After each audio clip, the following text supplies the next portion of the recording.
그러면 화면 공유해서 설명에 시작하도록 하겠습니다.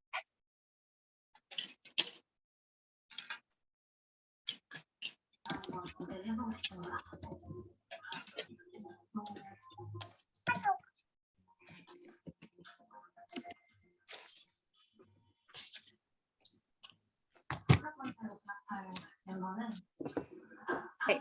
혹시 들으시면서 소리가 많이 끊기거나 아니면 뭐가 안 보이시거나 하면은 채팅으로 말씀을 편하게 해주시고, 채팅으로 질문 있으신 경우에도 채팅으로 물어봐 주시면은 제가 진행을 하면서 답변을 드리도록 하겠습니다. 네. 일단 저는 대치에서 수업을 하고 있는 강사 한솔이고요. 오늘은 심리의 역사 수업에 집중해서 역사 설명회를 진행할 예정입니다. 먼저 목차를 같이 보면서 말씀을 드릴 텐데요. 일단 우리 첫 번째로는 이 역사 수업, 아이들이 제가 실제로 현장에서 해보면 굉장히 어려워하거든요. 아이들에게 역사 수업이 왜 어려운지를 이제 문해력과 관련해서 먼저 말씀을 드릴 거고요. 두 번째로는 요즘 학부모님들께서도 많이 관심이 있으시겠지만 고교 학점제와 관련된 얘기를 잠깐 드릴 거예요. 물론 역사 설명회지만 그래도 이 고교 학점제에 대해서 알아둬야 아이들이 앞으로 어떤 식으로 준비를 해 나가야 될지를 알 수 있기 때문에 관련 지어서 좀 말씀드릴 예정이고요. 그다음으로는 이 역사 수업 커리큘럼이 어떤 식으로 쭉 진행되는지 초등부터 중등까지 한 번에 또 설명을 드리고, 그다음에 워크북을 실제로 살펴볼 건데요. 워크북 같은 경우에는 초등학교 5학년 워크북이랑 중학교 2학년 워크북 요렇게 두 권을 살펴볼 예정입니다. 네. 그러면 먼저 첫 번째로 아이들에게 역사가 어려운 이유부터 말씀을 드려볼 건데요. 이 당신 문해력이라는 EBS 프로그램을 보시는 학부모님도 계시고 안 보시는 학부모님도 계실 것 같아요. 근데 이 프로그램이 이제 굉장히 교육계에서 많은 이제 영향을 좀 몇 혼란이 좀 있었는데, 왜냐면 아이들이 생각보다 문해력이 굉장히 많이 부족하고요. 그리고 저도 수업을 하면서 우리 아이들이 지금 어휘력이나 문해력이 많이 부족하구나라는 걸 느끼는 순간이 많거든요. 그래서 이 내가 오늘 프로그램에서 연락 보냈거든요. 이제 했던 근데 설문조사 내가 내용 확인했어요. 중에 이거 하나가 이 아이들의 될까요? 어휘력을 진단 평가를 했어요. 그래서 아이들 다른 어휘력이 아니라 교과서에 있는 어휘들을 네, 바탕으로 지금 잠깐 소음이 네네. 이제는 안 들리는 것 같네요. 네. 네. 그래서 이 어휘력 교과서에 나오는 어휘를 가지고 어휘력 진단 평가를 했는데요. 지금 화면에 보이시는 것처럼 교과서 내용을 아예 파악하지 못하는 수준의 어휘력이 있고 전문적인 내용만 이해하는 학생들이 있었고요. 그다음에 세부 내용까지 파악할 수 있는 수준의 어휘력을 갖춘 학생들, 이렇게 점수를 나눠서 진단 평가를 해 봤는데, 그 결과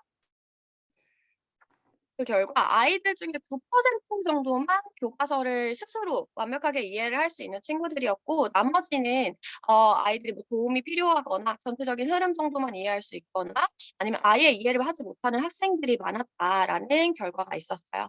그래서 이 역사 수업이라는 거는 특히 한국어 어휘가 많고 또 우리가 일상에서 사용하지 않는 어휘가 많기 때문에 더욱더 아이들이 역사를 어려워하게 되는 거죠. 그래서 역사 공부를 할 때 단순히 뭐 지식을 외운다, 이게 문제가 아니라 어휘력 공부와 역사 공부가 같이 가야 된다라는 게 포인트인 거죠. 네. 그래서 다음으로 이 아이들이 이제 아이들에게 설문조사를 했을 때도 여기 막대 그래프를 봐 주시면 단어가 어려워서가 32.6%, 그다음 문장이 어려워서, 아이들이 좀 문장 관련해서도 뭐 예를 들어서 뭐 "발이 넓다", "낯이 두껍다", 이런 관용이 들어간 문장은 전혀 이해를 못 하고요. 그렇기 때문에 문장 표현 면에서도 아이들이 이해가 안 되는 부분이 많았을 것이고, 그다음에 한자가 많아서 특히 역사 수업에 그리고 한자가 많이 등장하죠. 그래서 이런 면에서 아이들이 역사 수업을 어려워하고, 이런 어려움을 알기 때문에 어휘력 공부와 역사 공부가 같이 가야 된다라고 말씀을 드릴 수 있을 것 같아요. 네. 그리고 다음으로 이제 이 역사 수업을 그러면 우리가 따로 이제 겨울방학이나 여름방학 때 CNA에서는 따로 커리큘럼을 짜서 역사 수업을 같이 하고 있는데요. 이렇게 저희가 역사 수업을 기획을 하게 된 이유가 이 역사가 아이들에게 굉장히 중요한 스키마를 형성을 해 주거든요. 이 스키마라는 거는 이제 교육 심리학에서 많이 이야기를 하는 용어인데 아이들이 기억을 할 때 이 기억의 틀이 된다라고 생각을 해 주시면 될 것 같아요. 그래서 많이 드는 이제 예시로 예를 들어 방법에 대한 글이 있다. 그러면 를 많이 해 보고 경험이 있는 사람은 글을 한 번만 읽어도 굉장히 많은 부분을 기억을 해서 다시 적어낼 수가 있어요. 근데 안 해 봤다. 그런 사람 근데 스키가 없는 거죠. 스키가 없는 상태에서는 글을 읽어도 다시 기억을 되살려내는 부분이 굉장히 적다라는 거죠. 그래서 우리 아이들이 이 역사라는 것이 과거부터 지금까지 있었던 중요한 사건들, 우리 인류가 지금의 모습까지 오기까지 중요한 사건들을 정리해 놓은 과목이기 때문에 이 역사적인 스킬을 가지는 게 아이들이 다른 교과를 학습할 때도 굉장히 중요하다는 거죠. 예를 들어서 국어에서만 보아도 뭐 이방인과 정몽주가 뭐 한자와 단신과를 주고받은 내용을 국어 시간에 배웠어요. 그러면 당연히 고려에서 조선으로 넘어가는 시대적 배경을 알고 있어야 더 이해를 잘할 수 있겠죠. 물론 수업 시간에 선생님께서 설명을 해 주십니다.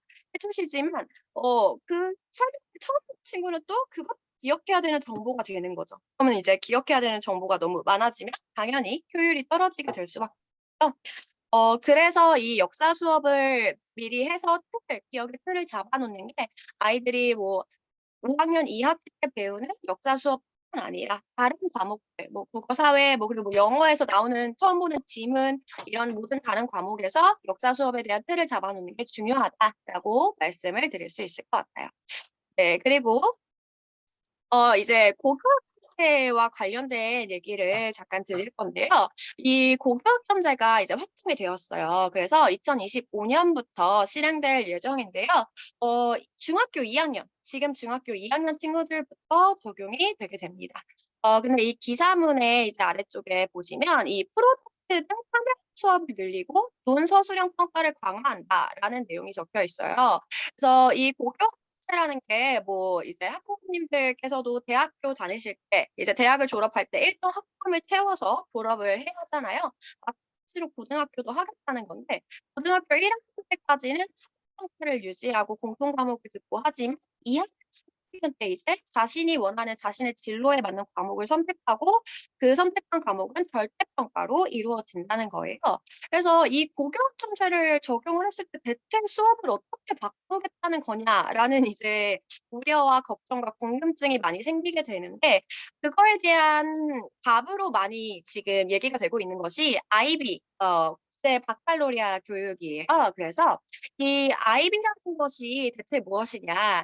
이제 국제적으로 인정되는 대학 입학 프로그램으로 7 차례 커리큘럼인데요. 이 과정을 마친 학생들은 전 세계 어디에서도 대학을 입학할 때 동일한 기준으로 평가를 받을 수 있어요.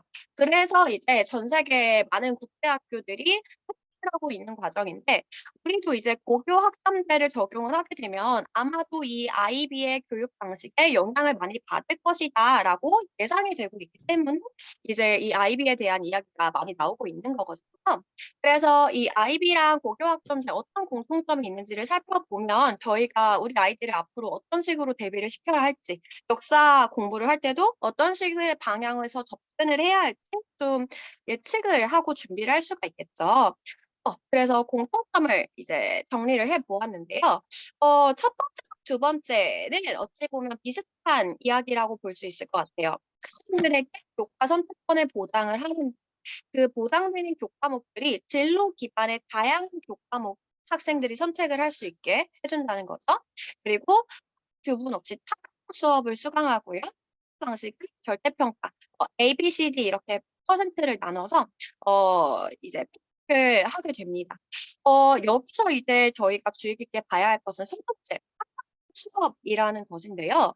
IB에서는 타블로 수업을 어떻게 하는가 대표적으로 IB 필수 과목이 이 지식 이론과 소논문 작성 과목인데 이런 과목들에서 어떤 식의 수업을 진행하냐 자신이 주제를 선택해서 심화 탐구해서 방문까지 하는, 그러니까 소논문을 말 그대로 작성을 하는 이런 수업이 많이 진행이 된다라는 거죠. 그래서 우리 아이들도 공부를 할 때 뭐 역사뿐만 아니라 모든 과목을 공부를 할 때 단순 암기해서 단답형으로 답을 쓴다, 객관식으로 답을 고른다, 요 정도가 아니라 그 내용을 바탕으로 본인이 뭔가 글을 쓰고 표현을 할 줄 알아야 된다라는 거죠. 그래서 저희가 CNA 수업을 할 때 항상 이제 좀 장점이기도 하고 아이들이 힘들어하는 부분이기도 한데요. 이 독서와 어휘, 독해, 문항을 집에서 풀어오고 이제 풀어온 내용을 바탕으로 학원에서 토론과 논술을 하는 게 저희 CNA 수업이잖아요. 그래서 좀 이렇게 아이들이 숙제하는 거 이제 꼼꼼히 하는 친구들은 막 거의 하루 종일 하는 친구도 있고 되게 힘들어하는 경우도 있어요. 하지만 집에서 그렇게 해오기 때문에 학원에서 아이들이 단순히 암기하는 거에서 확장해서 그거를 자신들이 주제에 맞게 적용할 수 있는 수업이 되는 거죠. 그래서 요거 관련해서 이제 저희 역사 수업할 때 예전에 줌 수업할 때 이제 제가 아이들에게 첨삭해 줬던 자료가 있어서 이제 보여드리면 어머님들이 '아 요런 식으로 하는구나.' 쪼끔 더 이해가 잘 되실 것 같아요. 자, 요게 이제 한 친구가 쓴 글인데요.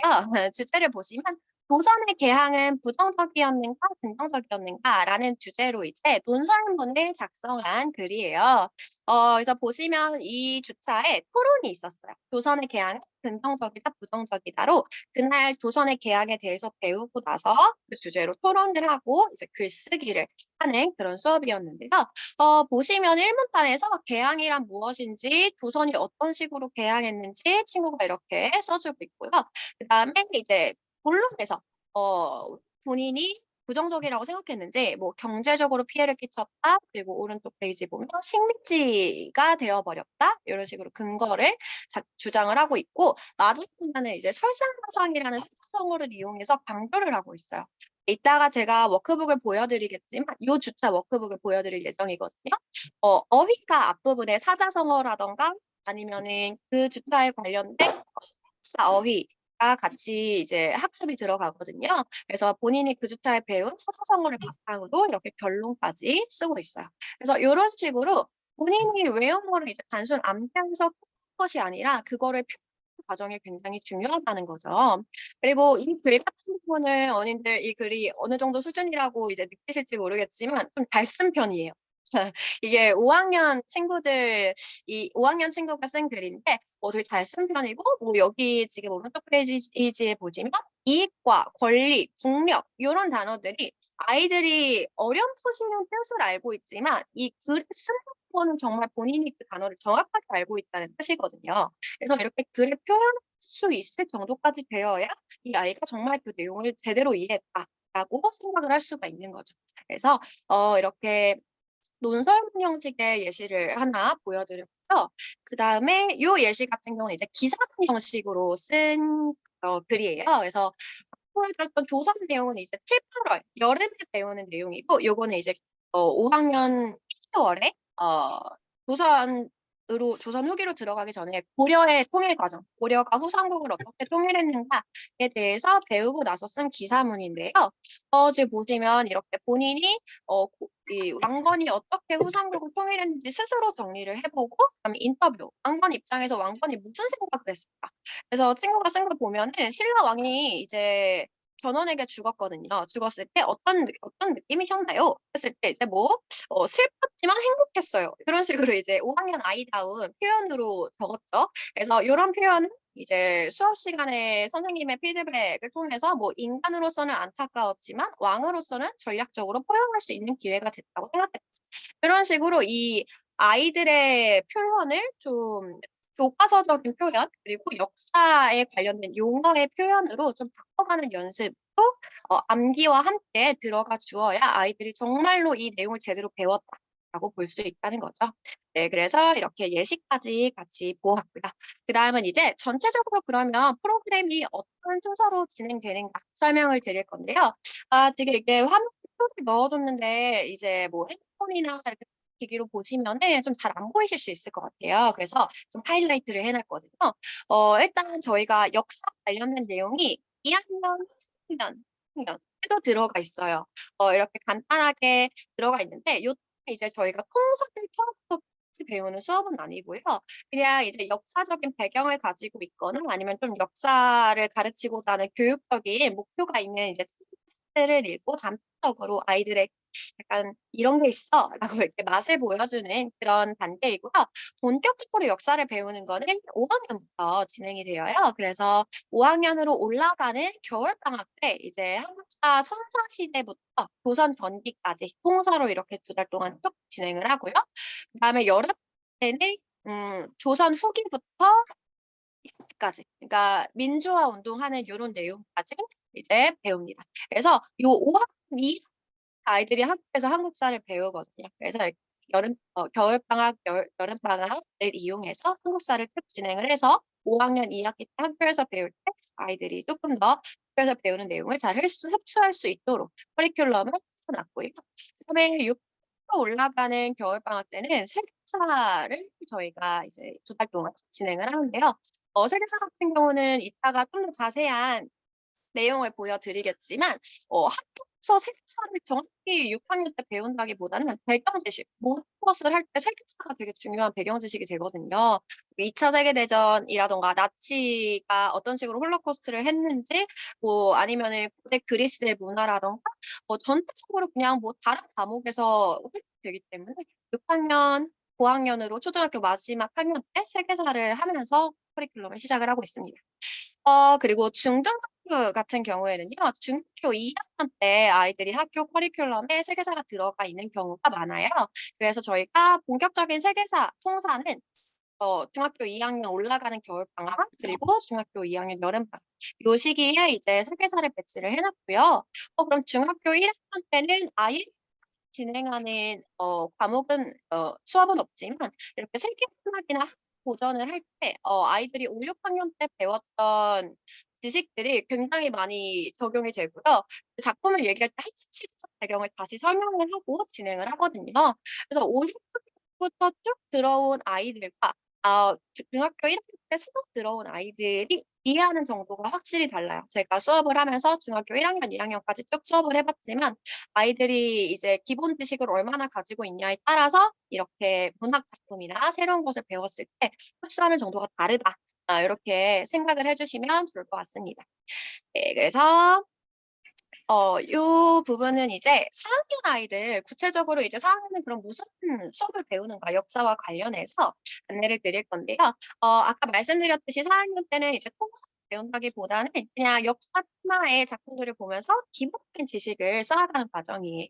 그래서 1 주차 때 나라가 생긴 이야기라는 건국 신화가 있는 책들. 그래서 건국 신화가 이제 나라별로 뭐 고조선도 있고 삼국시대도 있고 고려도 있고 이렇게 나라별로 있기 때문에 전체적으로 우리나라 있었던 나라들 순서가 요렇게 되는구나 정도만 알 수 있는 그런 책이고요. 그다음에 이 2 주차의 육파의 성품이라는 책은 이 실화의 화랑과 물품 제도에 관련된 이야기 책이에요. 재밌게 읽을 수 있는 이야기 책이어서 보면서 '아 신라 시대는 이랬구나.' 간단하게 알 수가 있고 다음에 도적 사람의 하루 이거는 이제 신분제도에 따라서 어떤 식으로 조선시대 생활 모습이 있었는지 사주판을 근대화되면서 어떤 문물이 들어왔는지 요렇게 뭔가 통사를 자세하게 4 학년 때 배운다기보다는 배경 지식 정도 알 수 있는 수업이었고 5 학년 때 배우는 내용으로 넘어가 보면요. 이게 쪼끔 5 학년 때는 통사가 다 들어가기 때문에 표가 쪼끔 복잡해지는데요. 1 주차 때는 지식 탐험대 지리라는 이 지리책으로 시작을 해요. 이따가 6 학년 세계사 커리큘럼에서도 보여드리겠지만 역사 수업을 하기 전에 이렇게 지리에 대해서 한번 짚고 넘어가는 게 굉장히 중요하거든요. 그래서 지금 이 사건이 어디서 일어나는지 어느 곳에서 하는지를 알아야 이 스키마가 형성이 되어야 뒤에 있는 역사적인 내용들도 이제 잘 아이들이 받아들일 수가 있거든요.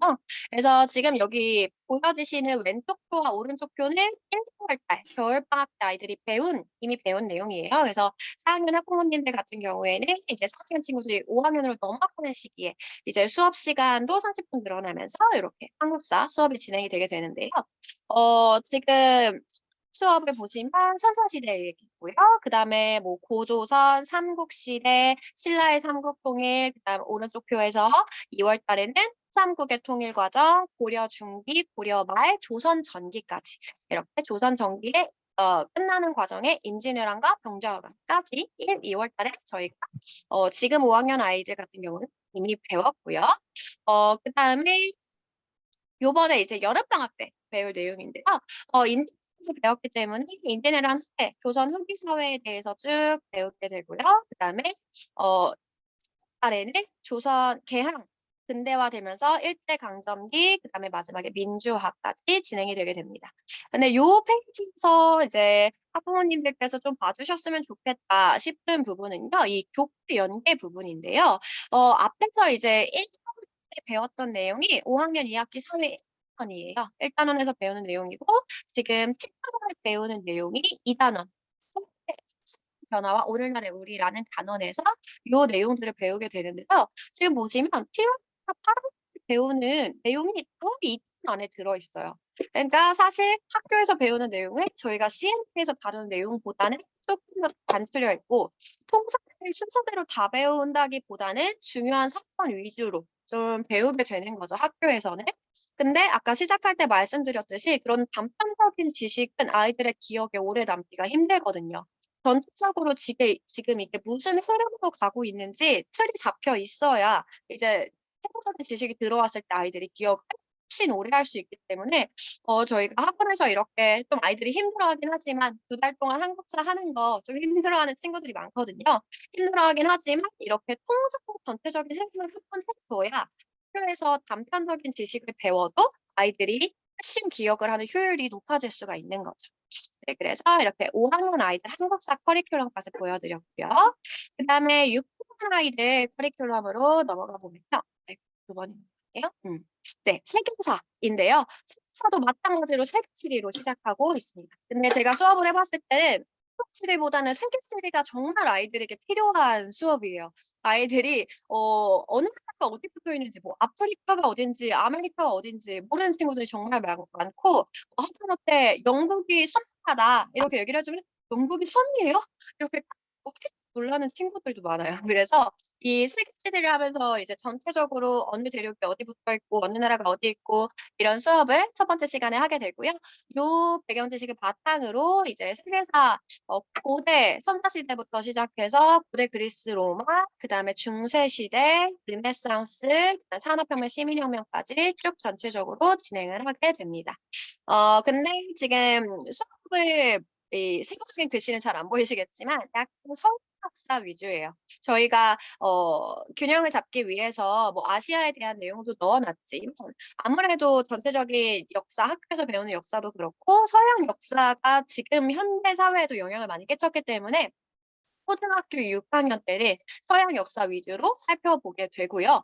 이제 중학교로 넘어가게 되면 중학교는 아이들이 학교에서 이제 내신으로 세계사를 보는 나이가 됩니다. 그래서 이때 이제 중학교 2학년 때 학교에서 배우는 내용에 아시아 특히 중국사 내용이 많이 들어가 있어요. 그래서 저희 커리큘럼에도 이 살아있는 세계사 교과서라는 이 교사 모임에서 만든 교재를 선정 도서를 통해서 수업을 진행을 하게 되는데요. 보시면은 중국의 뭐 제자백과 사상 이런 식으로 서양 사상과 중국 사상 약간 균형을 맞춰서 진행을 하고 있어요. 그래서 이제 3주차에 보시면 아예 아시아 지역, 동아시아의 발전 과정 이런 것도 조금 더 자세히 살펴보면서 이 아이들이 6학년 때 배웠던 것보다 조금 더 디테일한 내용을 중학교에는 조금 내신을 대비해서 진행을 하게 되고요. 이따 이제 초등학교 5학년이랑 중학교 2학년 워크북을 보여드린다고 말씀드렸는데 중학교 2학년 워크북의 경우에는 마지막에 내신 맛보기라고 해서 내신에서 실제로 나왔던 기출 문제들을 교재 뒤에 싣고 있어요. 그래서 수업 마지막에 그걸 같이 풀어보면서 이제 내신이 이런 식으로 나오는구나라는 걸 같이 연습을 하는 과정이 있거든요. 그래서 이따가 워크북을 보여드리면서 조금 더 자세히 말씀드리도록 하겠습니다. 네. 다음으로 넘어가서 이제 워크북을 같이 살펴보겠는데요. 잠시 태블릿을 통해서 보여드리도록 하겠습니다.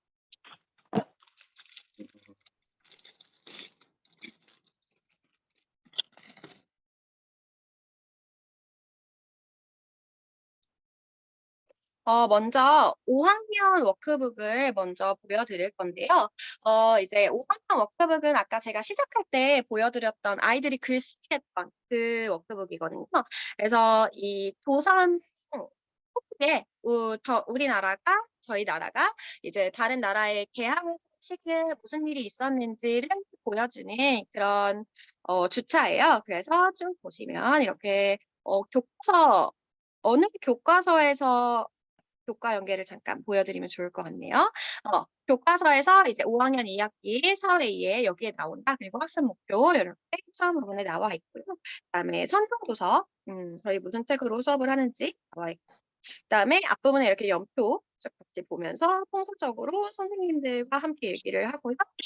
중요한 거는 이제 여기 백시 부분인데요. 아이들이 당연히 집에서 선생도서를 읽으면서 이해를 해 왔지만 아이들마다 이해 수준이 다르기 때문에 오늘 무슨 내용 배우는지 간단하게 요약된 이런 배경 제시 내용이 있어요. 그래서 선생님이랑 같이 "우리 책에 요런 내용이 있었지." 하면서 그림을 좀 참고해서 "이런 식으로 이 항선이 왔어." 얘기를 하는 내용이고요. 그다음에 이렇게 표로 쪼끔 더 정리해서 간단하게 요약되어 있는 페이지가 있고요. 이렇게 배경을 하고 나서는 이제 개념어 아까 말씀드렸던 역사 수업에서 어휘를 같이 가는 게 굉장히 중요하다고 시작할 때 말씀드렸는데 요런 식으로 이제 역사랑 관련 중요한 개념어들을 적도록 되어 있습니다. 아이들이 그냥 적으면 또 힘들 수 있을까 봐 이렇게 13할 풀이 레뷰에 이제 같이 제시를 해 줬고요. 그다음에 이제 그 주차랑 관련된 사자성어. 저희 원래도 매주 사자성어가 있는데 한국 시대라고 또 뺄 수가 없기 때문에 이렇게 한국사의 상황과 관련 사자성어를 이렇게 문제로 풀도록 되어 있고 보여드렸던 글쓰기에서 이제 그 친구가 마지막에 설상가상 활용해서 결론을 강조를 했었죠. 개항할 설상가상으로 힘든 일이 있었기 때문에 부정적이다. 이런 식으로 아이들이 활용할 수 있게 사자성어가 앞에 같이 들어가 있다라는 거 보실 수 있겠고요. 이제 아이들이 읽어본 내용을 정리하는 문제들이에요. 그래서 여기 앞부분에 개념 문제는 나오는 내용들 그대로 아이들이 이제 좀 중요하게 꼭 알고 가야 되는 내용들 위주로 확 문제들이고요. 아이들이 집에서 책을 읽고 요 문제들은 다 풀어보는 집에서 숙제로 풀어오는 문제들이죠. 그래서 조금 넘어가고요. 저희가 이제 이렇게 습관화 되어 있는 부분은요. 아이들이 선정도서 혼자 읽어서 알 수 있는 내용이 아니고 대시문을 보면서 같이 분석해서 알 수 있는 문제거든요. 그래서 요 부분은 항상 이렇게 서술 단답식도 있지만 서술형 문제들도 아이들이 같이 적게 되어 있어요. 그래서 나중에 아이들이 학교에서 수행 평가를 보던가 서술형 평가를 볼 때 이렇게 줄글로 쓸 수 있는 능력이 굉장히 중요하거든요. 그래서 이렇게 재구성해서 아이들이 제시문 내용과 선정도서 내용을 참고해서 이 부분도 숙제로 해오게 되어 있고요. 그다음에 이제 스텝 2 부분에서 토론 진행이 되는데요. 아이들이 활용할 수 있는 제시문이 이렇게 나와 있어요. 그래서 집에서 아이들한테 중요한 내용을 밑줄 쳐서 "토론 준비표를 작성해 와라."라고 이제 이야기를 하지만 아이들이 요런 비문학 제시문을 혼자서 완벽하게 이해하기는 아직 힘들거든요. 그래서 수업 시간에 선생님이랑 같이 분석을 하면서 요 대시문에서 어떤 근거로 쓸 수 있을까? 뭐 너네가 모르는 단어 같이 얘기를 하면서 뭐 "어떤 단어를 모르겠어?" 이렇게 물어보면서 같이 수업을 진행을 하게 되고요.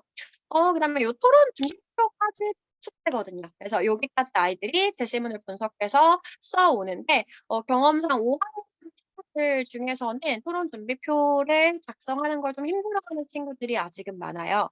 하지만 힘들지만 연습을 해 두면 정말 아이들이 많이 발전을 할 수 있고 저희 이제 얼마 전에 6학년 아이들 토론 대회도 이제 마쳤는데 이 토론 같은 것이 정말 좀 아이들에게 힘든 일이지만 진짜 논리력을 높일 수 있는 중요한 과정이고 또 아이들이 토론을 실제로 해 봤을 때 힘들어하는 부분이 다른 사람 말을 듣는 걸 굉장히 힘들어해요.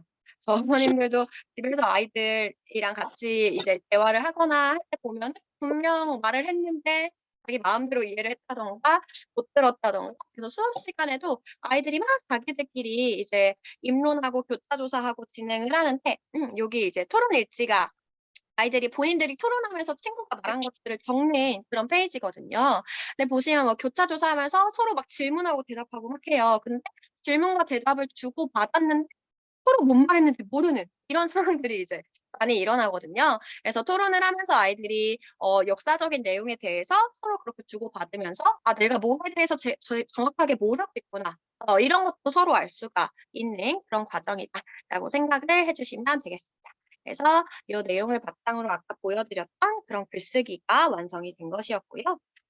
그다음에 중학교 워크북도 잠깐 보여드리도록 할게요. 지금 이제 보니까 5 학년이나 4 학년 학부모님들이 많으시긴 하지만 그래도 중학교 아이들은 어떻게 배우나 좀 이렇게 전체적인 커리큘럼을 같이 보면 좋으니까 중학교 교재도 같이 한번 보도록 하겠습니다. 요 교재는 중학교 2 학년 6월 달에 배우는 교재고요. 방금 보여드린 것처럼 좀 근대화 시기, 방금은 이제 한국사가 근대화되는 것이라면 여기는 이제 세계사죠. 산업혁명과 시민혁명이 일어난 것에 대한 내용인데요. 일단 독서 기록표가 있고요. 확실히 초등학교 아이들보다 조금 어렵게 되어 있죠. 쓸 게 훨씬 많고요. 그다음에 이 초등과 마찬가지로 앞부분을 같이 정리할 수 있도록 배경 내용이 나와 있는데요. 양이 조금 많아요. 네. 중등이기 때문에 양이 조금 많고요. 그다음에 마찬가지로 똑같이 이말하니가 있는데 여기는 중등 같은 경우는 예문을 이제 본인이 작성해 보는 과정이 있어요. 그래서 예문 작성하고 주요 어휘 정리하고 사자성어 마찬가지로 있고요. 자 그다음에 잘 읽었니 저희 워크북 선정포차를 읽었으면 풀 수 있는 문제들이죠. 요런 식으로 확실히 초등보다 서술형 문항이 많고요. 쪼끔 더 난이도 있게 구성이 되어 있습니다. 그림이 확실히 없죠. 네. 5 학년 거 보고 나서 중학교 거 보면은 확실히 그림이 없고요. 그다음에 스텝 마찬가지로 선생님랑 관련된 게시문 선생님들이 가져온 다른 교재나 기사문 같은 것을 보면서 아이들이 문항 분석 문항에서 요구한 거 영국에서 가장 먼저 일어났었던 이유를 정리해 봅시다. 분석을 한 다음 제시문을 참고하여 본인이 서술형으로 답을 쓰는 요런 연습을 중학교 때 하게 되어 있고요. 이게 중등 아이들은 학교에서 이 내신이 있기 때문에 이런 식으로 서술형 연습을 굉장히 중요하거든요. 그래서 이런 식으로 서술형 연습을 하는 스텝들이다. 제시문 분석하고 서술형 답안 쓰는 연습을 하고 있다고 쭉 봐주시면 되겠고요. 그다음은 이제 똑같이 토론이 들어 있어요. 그래서 뭐 나폴레옹에 대한 토론 주제였고요. 아까 이제 종서에는 내신 맛보기가 들어있는 게 다르다라고 말씀을 드렸었는데 내신 맛보기 있는 페이지를 좀 보여드릴게요. 이렇게 논술까지 나와 있고요. 음. 이런 식으로 중등 교재에는 뒷부분에 내신 맛보기 문제가 들어가 있는데요. 이게 실제로 이제 선생님들께서 학교별로 다양한 학교들에서 기출되었던 문제들을 참고해서 뭐 이제 살짝 수정을 하거나 저희 그날 배운 내용에 맞게 재구성을 해서 넣어 놓는 부분입니다. 그래서 요런 식으로 '아 내신 시험에 요런 식으로 나오는구나.'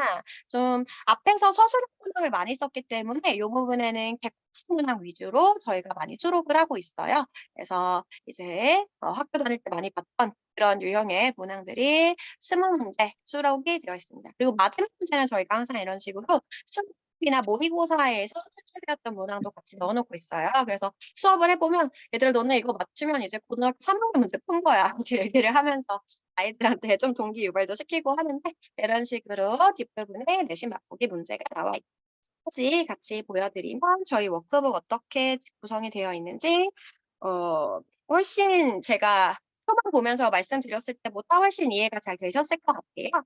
네. 그래서 여기까지 저희 워크북에 대한 얘기 말씀드렸고요. 이제 좀 Q&A 하면서 이 초등 설명회 안내도 좀 같이 드리려고 하거든요. PPT 화면이고요.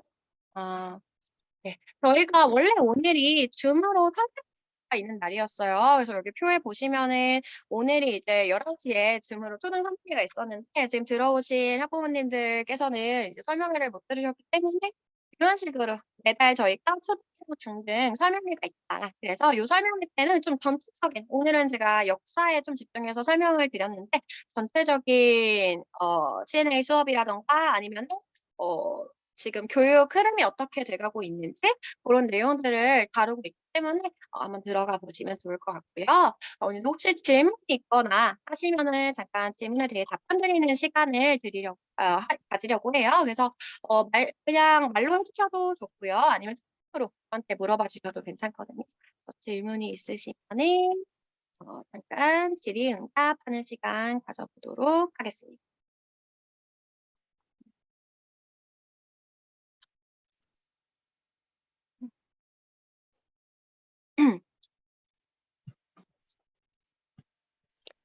좀 늦게 들어오신 학부모님들 같은 경우에는 앞에서 어떤 글쓰기 했는지 이런 것도 물어봐 주셔도 괜찮고요.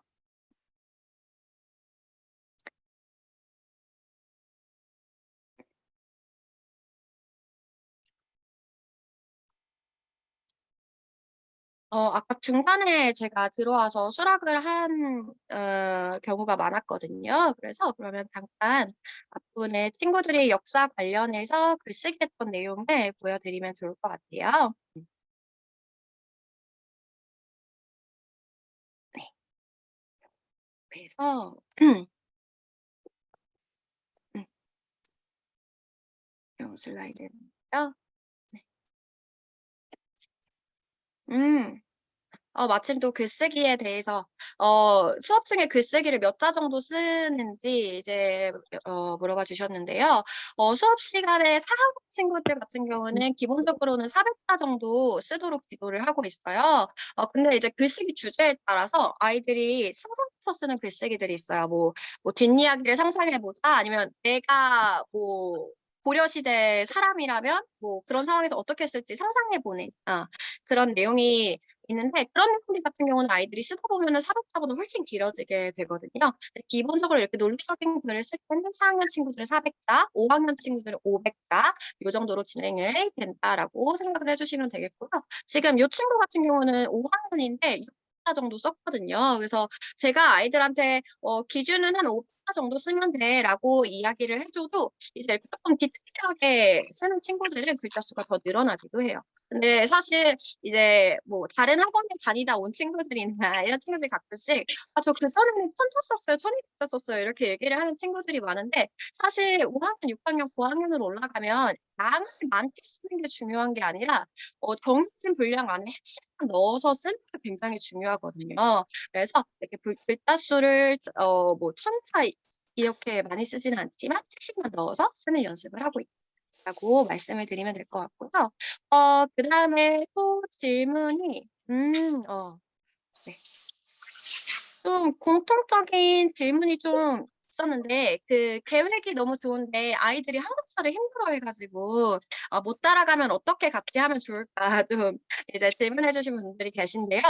이게 저도 수업하면서 이제 아이들이 힘들어하는 부분이 굉장히 많아요. 근데 이제 어떤 식으로 한국사 같은 경우는 비문을 그리잖아요. 그래서 비문에 또 장점이 소설 줄거리가 있기 때문에 읽으면 아이들이 앞에 내용을 까먹거든요. 근데 이런 역사나 이런 비문학은 나눠서 읽기가 되게 좋아요. 그래서 집에서 지도를 해 주실 때 아이들이 수학을 다 읽고 한 번에 숙제를 하는 거를 힘들어한다면 이제 부분별로 사건별로 뭐 어떤 사건 소단원 읽고 그거 관련된 문제 풀어 보고 또 소단원 관련된 거 읽고 관련된 거 풀어 보고 이렇게 쪼끔 요일별로 나눠서 읽을 수 있도록 보조를 해 주시면 아이들이 훨씬 잘 따라오거든요. 그래서 고런 방법이 좋을 것 같고 그다음에 뭔가 이렇게 나눠서 하는 거를 힘들어하는 아이들이 그러면은 이제 제가 지켜본 결과 이제 부모님들께서 같이 이제 풀어 주시는 경우도 많더라고요. 특히 뒤에 부분에 이 제시문 읽고 푸는 문제들을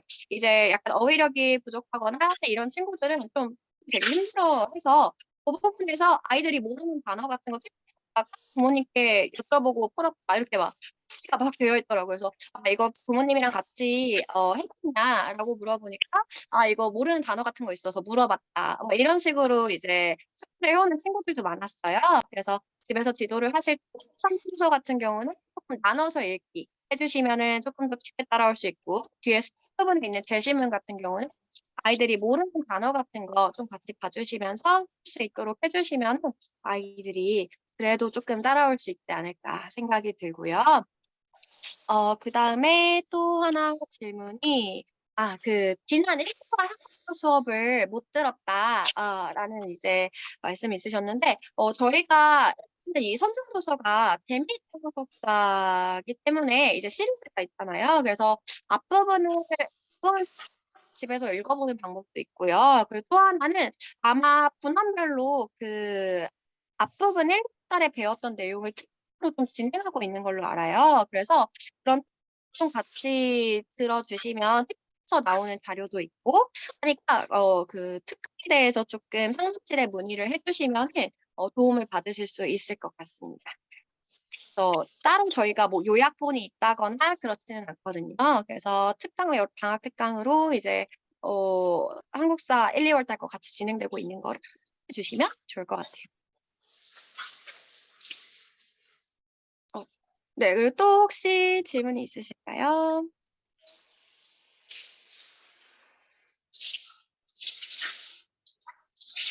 이렇게 전체 채팅이 아니라 그냥 다이렉트 메시지로 편하게 질문을 해 주셔도 되니까 부담 가지지 않으시고 질문해 주셔도 될 것 같습니다.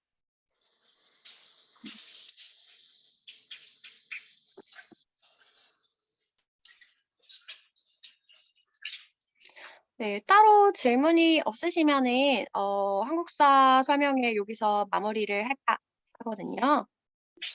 네. 딱 글쓰기를 바로 질문을 해 주셨네요. 네. 수업 글쓰기를 모두 하고 오는지 네. 저희 수업 시간에 글쓰기까지 완성을 하고 한 번씩 불러서 개별적으로 첨삭 지금 화면에 보이시는 요런 내용들 아이가 옆에 서 있고 선생님이 같이 읽으면서 첨삭을 해 주거든요. 그리고 이제 시간 가능하면 이렇게 아쉬운 부분 도토쓰기까지 시키는데 이제 글쓰기를 마무리한 친구들은 이제 남은 시간에 도토쓰기를 보통 선생님들께서 많이 시키시거든요. 근데 이제 글쓰기가 좀 느린 친구들이 있어요. 아이들마다 너무 꼼꼼해서 생각할 시간이 많이 걸리는 친구들도 있고 그래서 그런 친구들 같은 경우에는 글쓰기를 완성까지 하고 이제 탑독을 다음 시간에 한다거나 고런 식으로도 진행이 되는 걸로 알고 있거든요. 그런데 글쓰기까지는 수업 시간에 마무리를 하고 간다는 거. 네. 글쓰기까지 마무리가 됩니다. 그래서 저희가 책 읽기나 숙제를 집에서 해 오고 학원에 와서 활동하는 거꾸로 학습을 하는 게 글쓰기랑 토론까지 하려면 집에서 책 읽고 숙제까지 해 와야만 토론과 논술까지 갈 수가 있어요. 그런데 아까 말씀드렸듯이 이 토론과 논술을 하면서 본인이 표현할 수 있어야 앞으로 뭐 고교 학생들이라든가 그런 수업에 적응을 할 수 있기 때문에 네 저희 커리큘럼을 그런 식으로 진행을 하고 있다는 거 안내를 드리면 될 것 같아요. 네. 요 정도면은 질문이 있으신 학부모님들께서는 다 질문을 해 주신 것 같으니까 그러면 마무리를 하도록 하겠습니다. 네. 그래서 긴 시간 동안 들어 주시느라 고생하셨고요. 어린이들 또 뭐 질문이 남으신 분들은 남아서 마저 질문하셔도 되고 이제 질문이 없으신 분들은 나가 보셔도 될 것 같습니다. 수고하셨습니다.